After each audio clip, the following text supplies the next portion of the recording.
Over the past 2.5 decades, Audi Sport has built an endurance racing dynasty.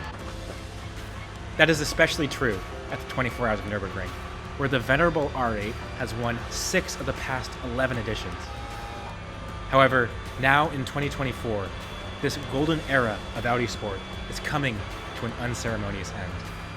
They no longer compete at the 24 Hours of Le Mans, no longer compete in IMSA, and at the end of 2023, dropped factory support for the R8 and eliminated the factory driving pool. But for this 2024 edition, Scherer Sport Team Phoenix will attempt to emulate their namesake by raising these 4 rings from the ashes and pushing like hell for one final trip to the top step of the podium. Fittingly, Frank Stippler, who was part of that inaugural victory back in 2012, is starting in this number 16 car. And as they make their way to the green flag, we can see his windshield wiper wagging across the screen as drops are appearing. And that number 72 BMW that qualified on pole position has to pull into the pit lane because they are on dry tires, and this track is about to get very, very wet. The green flag flies and they accelerate down the front straight. The 99 BMW comes flying past on the right-hand side. Stippler got a slightly slow start, and there is the 27 Lamborghini and the number 3 Mercedes on the right-hand side. We can't see it, but the 130 is up ahead as well as Stippler breaks into this really awkward first chicane. He has fallen down to 6th position from a starting position of 2nd as he accelerates out of that corner, make that 7th position as the number 6 Mercedes comes past as well. He brakes as late as possible into this left-hander, squeezes ahead of the number 6 car, and closes in on the number 3 yellow Bilstein Mercedes. This first trip around the Grand Prix circuit is always so intense because it is so difficult to overtake once you get onto the much tighter Nordschleife. Into this tight right-hander, and Frank Stippler, not Ricardo Feller, brakes as late as possible. But if you look around the outside, we can see there is that number 6 Mercedes again, making his way past, pushing Feller down into 7th position one more time. He gets a bad run through the Schumacher S though. Feller looks to the outside, but ends up in the gravel as 2 more cars come flying past. But he is just stuck behind this number 6 Mercedes and cannot carry speed through the apex. He brakes late into this left-hander, but there is the number 34 Aston Martin, which shuffles him back to 10th position from a starting position of 2nd. He tries to squeeze past the Aston Martin, but is on the outside and has 2 wheels on that curbing through that fast right-hander. The Aston Martin brakes late around the Mercedes into the chicane, but Stippler has a run on the exit. He goes 2 wheels into the grass to squeeze his way up the inside of the Mercedes as they make their way onto the Nordschleife. Finally, he is past that number 6 car and can start working his way up through this competitive GT3 field. As they make their way around this first lap, it is a venture into the unknown for these drivers because it just started raining into this fast double apex right-hander, and the Mercedes just understeers through the mid-corner. Stippler gets the better exit and has a run on this number 3 car. The Mercedes pulls to the right-hand side of the road as Stippler's Audi just begins to stall. Maybe doesn't quite have the top-end speed of that number 3 Mercedes. He brakes late into Schwedenkreuz though and gains the position on that number 3 car and then closes in on this battle pack up ahead through the Armberg right-hander.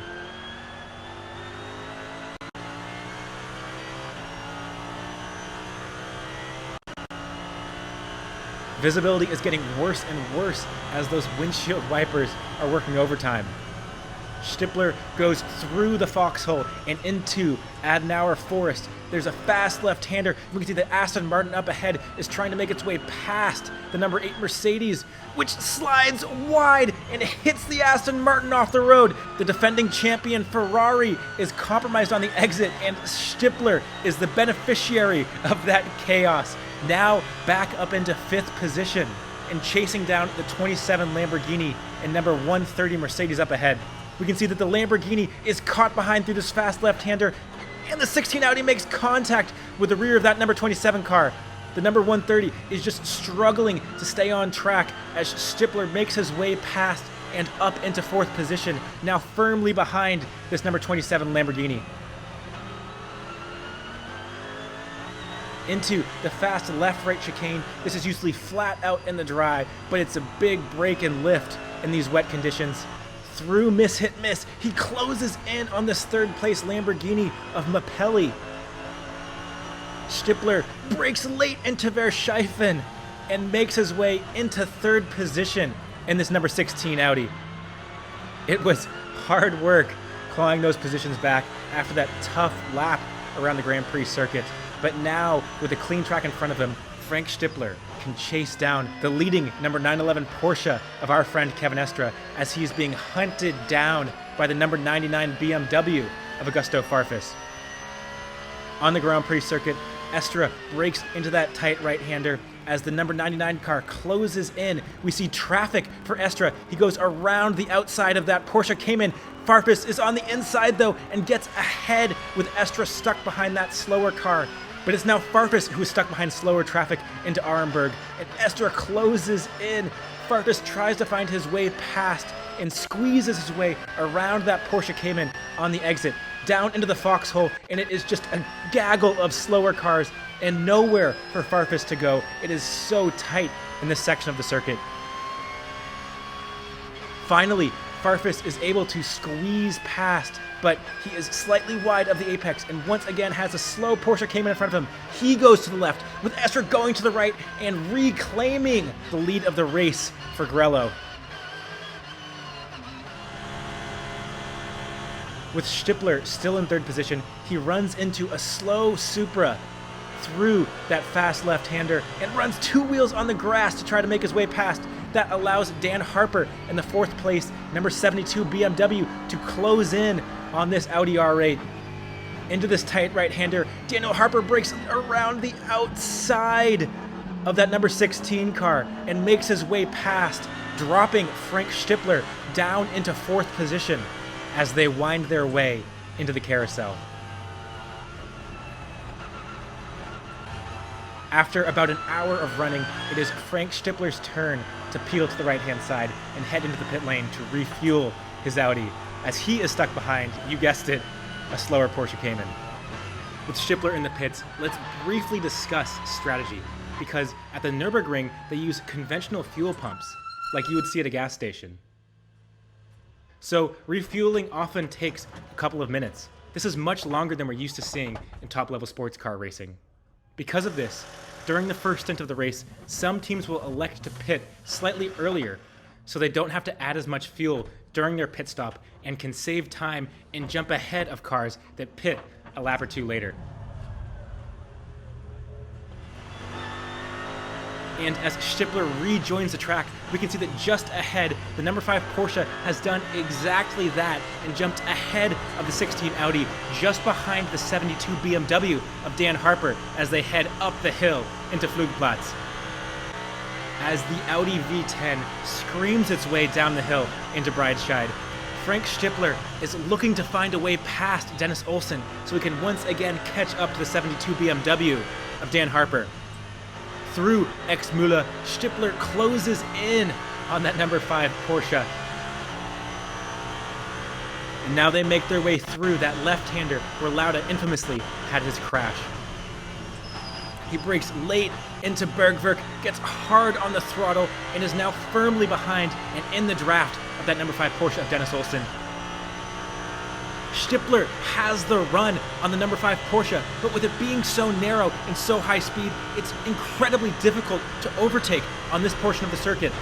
Olsen just dabs his brake through that normally flat-out left-hander, and Stippler is so close. He looks to the right, then to the left as Olsen defends. He goes 2 wheels in the grass and makes it past that number 5 Porsche and can now set his sights on the number 72 Shell-sponsored BMW of Daniel Harper. Stippler closes in through Schwedenkreuz and then brakes incredibly late into this right-hander, but there's just nowhere to go on that BMW of Dan Harper. Coming out of Bergwerk, and onto the section of track where he overtook the number 5 Porsche on the previous lap. Stippler will see if he can make lightning strike twice by putting the same move on the number 72 of Dan Harper. Through that flat-out left-hander, he continues to close the gap. Harper defends to the right-hand side. Stippler goes left and goes back to the right, but Harper closes the door on him. Stippler, in turn, flashes his lights at the 72 BMW. As they make their way through Tiergarten and back onto the Grand Prix circuit, the number 72 BMW is stuck behind a GT4 Mercedes. Stippler gets the run coming out of the corner and is firmly in the draft of that BMW. Down the front straight with the V10 engine screaming, Stippler stays behind the BMW and then pops to the right-hand side as they make their way into the tight first corner. Stippler brakes late, clips the first apex, and clips the second apex as he is now ahead of that 72 BMW of Dan Harper. But if we know one thing, it's that Harper is going to push as hard as he can to stay with that 16 car and try to once again overtake Stippler for a spot on that podium.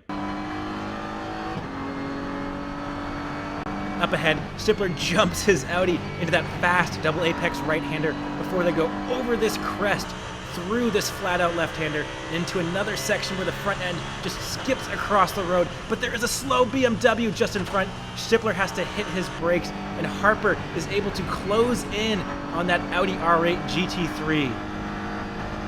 The BMW stays to the left-hand side, and Stippler is able to squeeze past. Harper stays close to this awkward off-camber left-hander as they head into the Kleine carousel. He throws it into the apex and then launches out of the exit. Coming up next is the most important corner on the circuit though, Galgenkolb. Stippler once again encounters traffic and has to take a wide line through the exit of Galgenkolb, but judges it absolutely perfectly and now drafts up behind another slow BMW. He pops to the right-hand side though, using as much draft as possible on that slower car while trying to keep Harper out of his draft. But that BMW is being sucked closer and closer to the rear wing of the Audi. Harper looks to the right-hand side, but just bleeds out of the throttle as he gets close and allows the Audi to stay in front as they go under the Bilstein Bridge and into Tiergarten. Once again, huge traffic for this Audi though, and Stippler goes around the left-hand side of that hatchback. Through the final corner, Harper is all over the back of Frank Stippler and is easily in the draft. We can see that BMW has such good acceleration coming out of the corner, and he easily breezes his way past the V10 powered Audi of Frank Stippler. Into the Mercedes arena, Stippler brakes incredibly late and looks around the outside of the BMW of Harper, who is able to defend the position. Stippler gets hard on the throttle coming out of that sequence, but has to relinquish the position to Dan Harper. With these two battling behind, Sheldon van der Linde has been controlling the race from the front. As he makes his way down into the foxhole, we can see that there is some slower traffic in front. A Porsche Cayman is trying to make its way past a slower BMW that's just kind of in the middle of the road. He's on the right-hand side, then moves over to the left. The Porsche, trying to find a way past, makes contact with Sheldon van der Linde, who hits the BMW, which goes flipping in front of him. Sheldon van der Linde is in the wall and out of the race. Hi. Okay? Fortunately, he is okay though. But it is day done for the number 99 car. Back aboard the 16 Audi, we can see the extent of this damage. It looks like an airplane crash as Marshall weaves his way through this debris field. With Marshall now past the scene of that accident, he is now fully focused on getting ahead of this number 3 Mercedes, who is now the net leader of the race. As the green flag waves, they accelerate past that Porsche 911 through this right-hander and once again look to weave their way through slower traffic. There's a Hyundai just in front of the number 3 Mercedes who has to slam on the brakes to avoid hitting a slower BMW on the right-hand side. The Mercedes hits the rear of that Hyundai touring car as Marshall closes in on the number 3 Mercedes. He flashes his lights through this fast left-hander, through the uphill right-hander before diving down into the tight 180-degree corner. They are both easily flat through this chicane and then into miss, hit, miss, carry a huge amount of speed as they close in on yet another slower touring car. The Mercedes squeezes past on the right-hand side before braking into the slowest corner on the circuit. They accelerate hard coming out of Bergwerk and onto the straight where Stippler passed Olsen in the number 5 Porsche. Marshall is firmly in the draft of Ovega in that number 3 car, but the Mercedes has good power and good straight line speed. Through the flat-out left-hander, Marshall continues to inch closer and closer to Ovega. He looks for a way past, but there's just absolutely nowhere to go as they head into Moot Curve, the fast left-hander. Ovega brakes late and slides the rear of his Mercedes. I don't know how he didn't end up in the wall. Moot Curve translates to Courage Corner, and Ovega showed a huge amount of that to not only keep the car out of the wall, but to keep the car in a net first position. Really impressive stuff from the young 22-year-old German. Through the Kleine Carousel, though, Marshall is all over the rear of this number 3 Mercedes. And as they head into Galgenkopf, he needs to stay close if he wants to draft up to that Mercedes and pass him down this long Dottinger Höhe straight. Coming out of the exit, Ovega is once again 2 wheels on the grass, but Marshall has a huge run in his Audi. As this straight continues to carry on, it is a foregone conclusion that Marshall will pass this number 3 car. He peels to the right-hand side, and sure enough, Marshall now takes the net lead of the race ahead of the number 3 Mercedes. Okay, now would be a good time to have a quick aside, because I'm sure that some of you are curious, what happened to that number 911 Borello Porsche that was leading the race at the start of this video? Well, you see, during the first stint, they elected to go a lap longer than most of their competition. This means that they had a slower pit stop and fell behind some of their competitors. So every time the number 16 car pits, the number 911 goes ahead, and vice versa. So although we haven't seen much of them in this video, they are certainly a part of the battle at the front of the race. With day turning to night, we can jump back aboard the number 16 Audi with Christopher Mies, as he is now in 3rd position. But with the leading 2 cars, the number 3 Mercedes and the number 27 Lamborghini, both owing us a pit stop.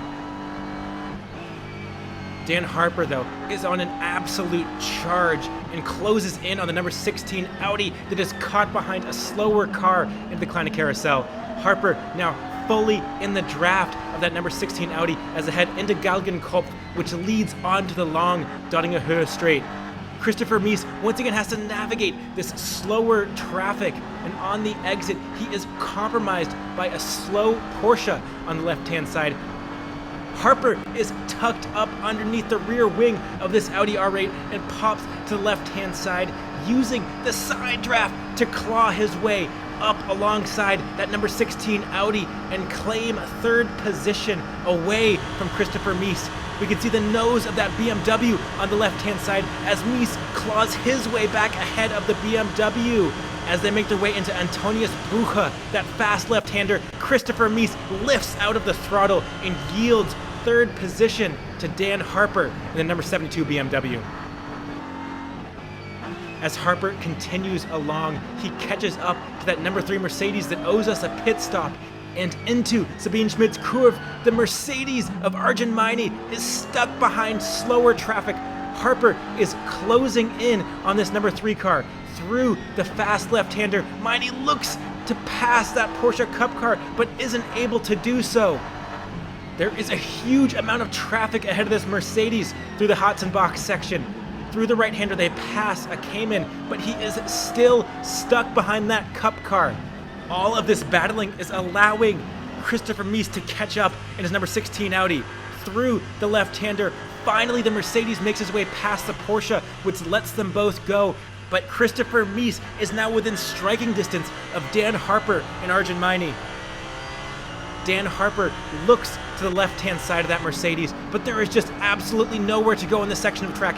He looks up the inside as they go over the crest into the fast double right-hander, but there is just nowhere for Harper to go. Arjun Maini slides a bit wide on the exit. Dan Harper has the run, looks to the left, looks to the right, and Christopher Mies closes in on the both of them. As Harper slides to the right-hand side, Mies seizes his opportunity and goes alongside the BMW into Schwedenkreuz. He is ahead of the 72 BMW and then brakes late into Arenberg around the outside of the Mercedes and gets the position up into second place, but with that leading number 27 Lamborghini needing to make a pit stop. Harper is looking to make a way past as well through the foxhole. He does so, gets alongside Maini, who leaves him space on the exit. And Harper will once again have to find a way past that number 16 of Christopher Mies, who is once again stuck in traffic behind a Porsche Cayman.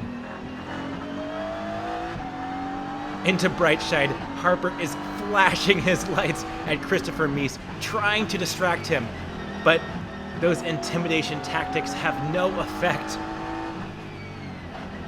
Through Exmühle, that Audi carries so much speed and extends the gap on the number 72 BMW.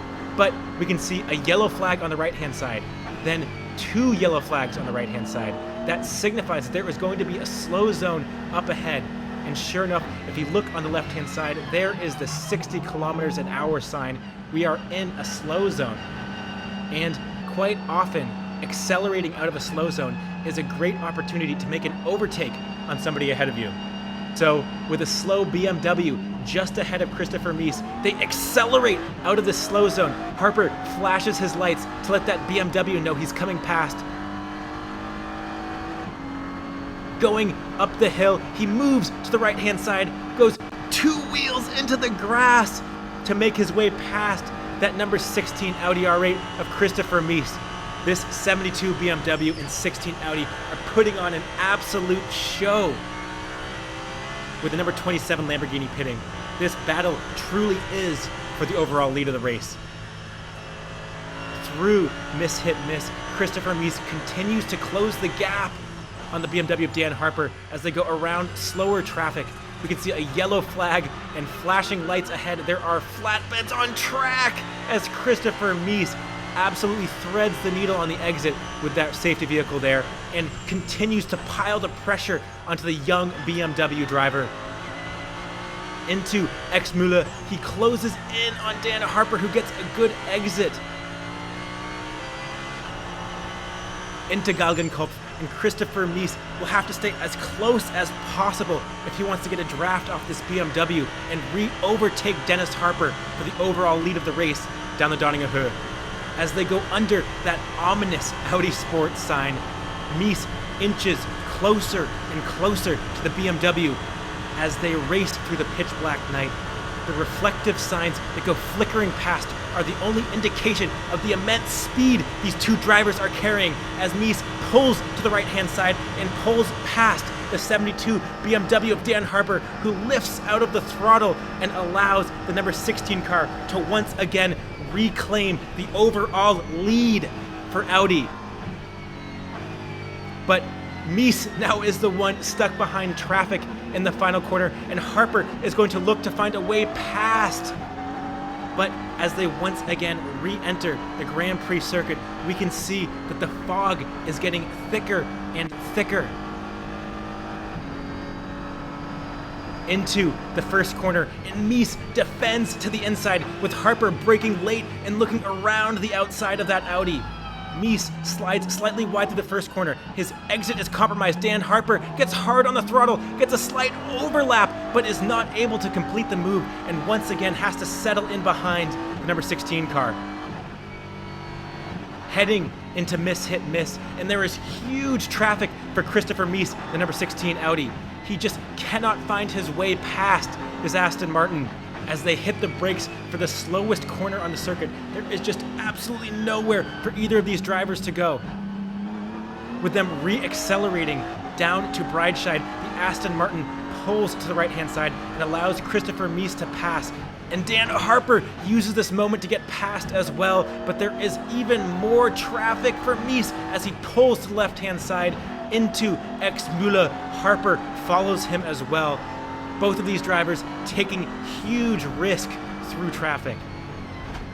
Over the jump and through the fast right-hander, there is yet more traffic ahead of the number 16 car of Christopher Mies. He makes his way past that Porsche Cup car, but the Subaru is just ahead of him, and he has to slam on the brakes through this normally flat-out section that will once again allow the BMW of Dan Harper to catch up to this number 16 Audi, which looks to the right, then to the left on that slower BMW traffic, through the fast right-hander into the off-camber left-hander. Dan Harper is close to that number 16 Audi, and with just 2 corners separating them from the Döttinger Höhe, Dan Harper should be able to overtake this Audi on the long straight. Through Galgenkopf, and there is traffic for Christopher Mies. He flashes his lights, but is stuck behind the Hyundai. And Dan Harper has a huge run on the exit. They pop to the right-hand side, but there are flashing lights ahead. It is the flatbeds that we saw previously, and Harper has to fall in line behind the Audi and cannot overtake. A pass that looked like a foregone conclusion was prevented by the fact that those safety vehicles were on track. And as they continue down the Döttinger Höhe, Dan Harper, still in the draft of the Audi, closes in on that number 16 car. But without the speed and without the run, he is not able to make the overtake. We can see the fog getting thicker and thicker. This race is not going to be going for much longer. And through the right-left sequence that leads onto the Grand Prix circuit, Dan Harper pulls to the right-hand side for more fuel and allows the number 16 car to continue through the mist. If we look up at the gantry just ahead of us, there is the red light that will stop this race due to the fog. So, with Christopher Mies retaining the lead in front of the number 72 BMW, and the foggy weather not subsiding on Sunday, Scherer Sport was able to claim Audi's 7th victory at the Nürburgring 24 Hours. Now, I view the ending of this race the same way I view the ending of Audi's endurance program. I'm not dwelling on how it ended. Instead, I am celebrating how amazing it was. And thank you guys for being so amazing and such amazing viewers. I really appreciate you guys. I appreciate all the support. Dankeschön. I love you guys, and I'll see you next time.